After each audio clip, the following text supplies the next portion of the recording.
दोस्तों आने वाले दिनों में जो है इजराइल जो है ईरान को ठोकेगा ही ठोकेगा, लेकिन यह सब कैसे होगा? जब खुद पर बात आएगी तो ईरान को इसका भारी नुकसान तो उठाना ही पड़ेगा। अब जो हिजबुल्लाह का जो संगठन है ना, उसके अंदर पूरी उथल पुथल मची है और हिजबुल्लाह का जो संगठन है वो सहमा हुआ है। अब तो हालत ऐसी होने लगी है कि जो हिजबुल्लाह का जो संगठन है उसके अंतर्गत जो है कोई वॉलंटियर लीडर बनेगा।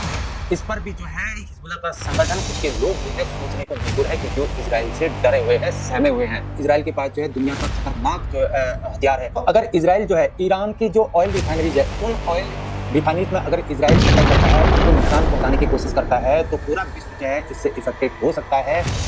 और चाइना तो इन सब चीजों से दुखी होगा ही होगा, लेकिन पाकिस्तान की तो पूरी तरह जो है समझ टूट जाएगी। क्या इजराइल जो है जो ईरान के न्यूक्लियर पावर प्लांट है, क्या उनमें जो है नुकसान पहुंचा सकता है? क्या इजराइल न्यूक्लियर पावर प्लांट को कर सकता है, अटैक कर सकता है? क्या उसके लिए अमेरिका इजाजत देगा? जय हिंद दोस्तों, मैं हूं हीरा परिहार, इंडियन आर्मी रिटायर्ड सोल्जर, और आप देख रहे हैं देशभक्त डायलॉग। चैनल को सब्सक्राइब करिए, वीडियो को ज्यादा से ज्यादा शेयर करिए, लाइक करिए, कमेंट करिए। दोस्तों आने वाले दिनों में जो है इजराइल जो है ईरान को ठोकेगा ही ठोकेगा, लेकिन यह सब कैसे होगा? क्योंकि दोस्तों जो इजराइल की आर्मी और एयरफोर्स है वो ईरान से बहुत ज्यादा तगड़ी है, क्योंकि इजराइल की आर्मी जो है एक प्रोफेशनल आर्मी है। इसलिए इजराइल जो है ईरान को आराम से धराशायी कर सकता है। आज तक जो ईरान जो है हमेशा पीछे से जो है प्रॉक्सी वॉर कर रहा था, अपने छिटपुट जो छोटे मोटे जो संगठन है उसको बहुत ज्यादा तगड़ी फंडिंग देकर, और उनको पाल रहा था, जैसे कि हिजबुल्लाह हो गया, हमास इत्यादि। उनको जो है ये बहुत ज्यादा पैसा देता था इजराइल के अंतर्गत दहशत फैलाने के लिए, आतंक फैलाने के लिए। लेकिन जो है अब ईरान को सामने आना ही पड़ेगा, और ये सामने आ रहा है। और जो ईरान है आज तक जो है ये बिना नुकसान उठाए कार्रवाई कर रहा था, क्योंकि जो है ईरान जो है इन सब से जो है हजारों किलोमीटर दूर है। लेकिन अब ईरान को सामने आना ही पड़ रहा है, और जब खुद पर बात आएगी तो ईरान को इसका भारी नुकसान तो उठाना ही पड़ेगा। दोस्तों आज जब ईरान के ऊपर दबाव बढ़ने लगा तो ये ईरान ने जो है इजराइल के ऊपर अटैक कर दिया, बैलिस्टिक मिसाइल छोड़ दिए, और ईरान ने ये हमला जो है दूसरी बार किया है। पहली बार तो जब तेहरान के अंतर्गत जो है इस्माइल हानिया को ढेर किया था तब किया था, और दूसरी बार जो हिजबुल्लाह का जो चीफ था नसर अल्लाह, उसका काम तमाम कर दिया था तब हुआ। और उसके बाद जो हिजबुल्लाह का जो नया चीफ बना हासिफ सैफुद्दीन, उसका भी जो इजराइल ने काम तमाम कर दिया। अब जो हिजबुल्लाह का जो संगठन है ना, उसके अंदर पूरी उथल पुथल मची है, और हिजबुल्लाह का जो संगठन है वो कहीं ना कहीं सहमा हुआ है। अब तो हालत ऐसी होने लगी है कि जो हिजबुल्लाह का जो संगठन है उसके अंतर्गत जो है कोई वॉलंटियर लीडर बनेगा। इस पर भी जो है हिजबुल्लाह का संगठन, उसके लोग जो है सोचने को मजबूर है, क्योंकि वो इजराइल से डरे हुए हैं, सहमे हुए हैं। दोस्तों यहाँ पर सबसे ज्यादा समझने वाली बात यह है कि अगर इजराइल ईरान के ऊपर अटैक करता है तो वह किन किन फॉर्म में अटैक कर सकता है, यानी कि इजराइल के पास वे कौन से बड़े हथियार हैं जिससे ईरान को नुकसान पहुंचाया जा सकता है। दोस्तों इजराइल जो है फाइटर जेट के रूप में, ड्रोन्स के रूप में, वह मिसाइल के फॉर्म में जो है ईरान के ऊपर अटैक कर सकता है। अगर बात करें दोस्तों, इजराइल के पास जो है दुनिया का खतरनाक जो हथियार है F-35 फाइटर जेट है, जो कि स्टील्थ फाइटर जेट है। स्टील्थ का मतलब होता है दोस्तों कि वह रडार के पकड़ में नहीं आता, यानी कि रडार उसको डिटेक्ट नहीं कर पाता है। जब उसको रडार में देखा जाएगा तो वह एक बॉल की तरह प्रतीत होता है, यानी कि एक बिंदु जैसा दिखाई देता है। जब तक उसको समझ सकेंगे तब तक F-35 अपना काम तमाम करके जा चुका होगा। दोस्तों F-35 की जो मारक क्षमता है वो लगभग 1900 मीटर तक है। दोस्तों ये जो दूरी होती है हवा में दूरी होती है। और नंबर दूसरा जो है इजराइल के पास जो है यूएवी के फॉर्म में जो है, यूएवी मतलब होता है अनआर्म्ड व्हीकल, यानी कि वो ड्रोन्स के फॉर्म में। और इजराइल के पास जो है हेरॉन ड्रोन्स है।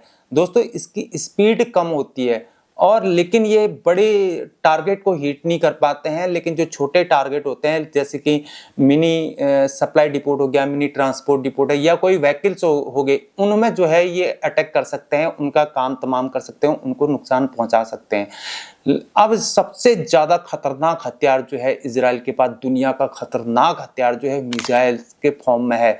दोस्तों यह मिसाइल जो है जेरिको मिसाइल है, जो कि 123 है, जिसकी जो मारक क्षमता है वो 500 किलोमीटर, 1500 किलोमीटर और 2500 किलोमीटर है।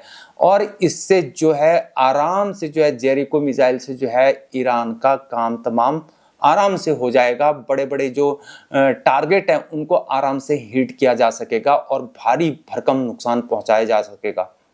दोस्तों अगर इजराइल जो है ईरान की जो ऑयल रिफाइनरीज है, उन ऑयल रिफाइनरीज में अगर इजराइल अटैक करता है, उनको नुकसान पहुंचाने की कोशिश करता है, तो पूरा विश्व जो है इससे इफेक्टेड हो सकता है।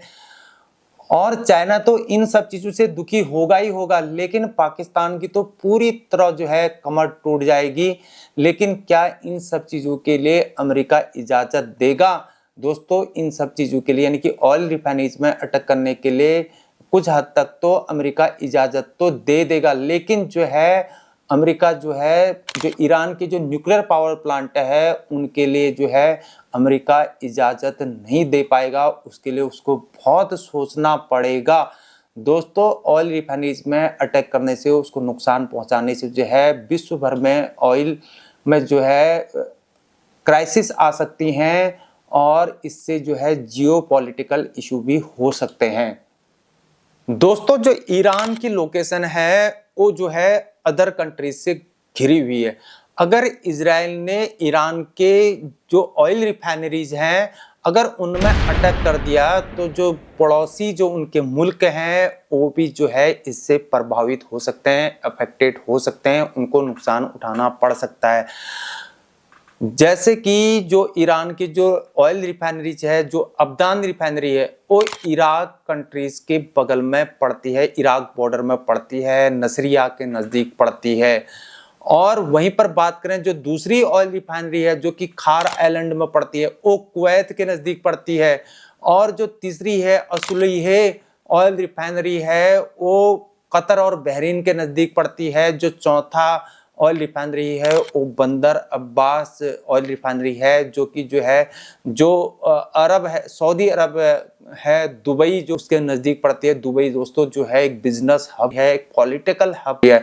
अगर इजराइल ने इन ऑयल रिफाइनरी में अगर अटैक कर दिया तो ये अदर कंट्रीज भी जो है आग के चपेट में आ सकते हैं। दोस्तों मैं इसलिए कह रहा हूं कि जो मैंने ये कंट्रीज के नाम बताए, जो बॉर्डर्स के नाम मैंने बताए, उनसे जो है इन ऑयल रिफाइनरी की जो डिस्टेंस है वो कम है, जिससे जो है अदर कंट्रीज इफेक्टेड हो सकते हैं। अगर इजराइल ने अपना जेरिको 3 मिसाइल जो है जो ऑयल रिफाइनरी उस टारगेट को हिट करने के लिए छोड़ दिया, तो अदर कंट्रीज भी आग के चपेट में आएंगे ही आएंगे। दोस्तों क्या इजराइल जो है जो ईरान के न्यूक्लियर पावर प्लांट है, क्या उनमें जो है नुकसान पहुंचा सकता है? क्या इजराइल न्यूक्लियर पावर प्लांट को ध्वस्त कर सकता है, उसमें अटैक कर सकता है? क्या उसके लिए अमेरिका इजाजत देगा? दोस्तों उसके लिए अमेरिका इजाजत नहीं देगा, जहां तक मेरा हम लोगों का मानना है। और इजराइल को जो है उन जो ईरान के जो न्यूक्लियर पावर प्लांट हैं उनको ध्वस्त करने के लिए बहुत ज़्यादा मशक्क़त करनी पड़ेगी। लगभग जो है हम ये कह सकते हैं कि उसको बहुत ज़्यादा टफ पड़ सकता है, क्योंकि जो ईरान ने अपने न्यूक्लियर पावर प्लांट बना रखे हैं जहाँ पर वो बम बनाता है, उसको बहुत ज़्यादा प्रोटेक्ट किया, और ईरान ने इसको बनाने के लिए अरबों खरबों रुपए खर्च किए। और इसको जो बना रखा है, इसको ज़मीन के अंतर्गत बनाया गया है, जो न्यूक्लियर पावर प्लांट जितने भी ईरान ने बनाए हैं, जिससे जो है हमेशा ईरान जो है पूरे विश्व भर को जो है इन सब न्यूक्लियर पावर प्लांट से धमकी दिए फिरता है, और धमकी देता है और डराने की कोशिश करता है। अब जो बात करते हैं दोस्तों, जो ईरान के जो ये न्यूक्लियर पावर प्लांट है जिसमें ये बम बनाता है, और जैसे कि बसहेर में है जो कि कुवैत के नज़दीक है, इस्फान हो गया, नटांज हो गया, खोंदा हो गया, फोर्दो हो गया, और सबसे खतरनाक जो है वो है तेहरान रिसर्च सेंटर। और अगर क्या अब इसमें दोस्तों भारत क्या इन सब चीज़ों के लिए सपोर्ट करेगा? क्योंकि भारत दोस्तों हमेशा ये कहता है कि भारत जो है अपने मसले जो है आपस में सुलझाने की कोशिश करो, क्योंकि भारत जो है हमेशा टू नेशन थ्योरी को सपोर्ट करता है। और भारत जो है कभी नहीं चाहेगा कि जो है इससे जो है नुकसान हो, क्योंकि इसमें जो है युद्ध में जो है हमेशा दोस्तों बेगुनाह लोग मारे जाते हैं और युद्ध से हमेशा देश पिछड़ जाता है। लेकिन दोस्तों यहाँ पर जो है आतंक का सफाया होना भी जरूरी है, क्योंकि आतंकवाद अगर फैलेगा तो आतंक को खत्म करना भी जरूरी है। लेकिन दोस्तों हमेशा इस युद्ध में जो है बच्चे भी मारे जाते हैं।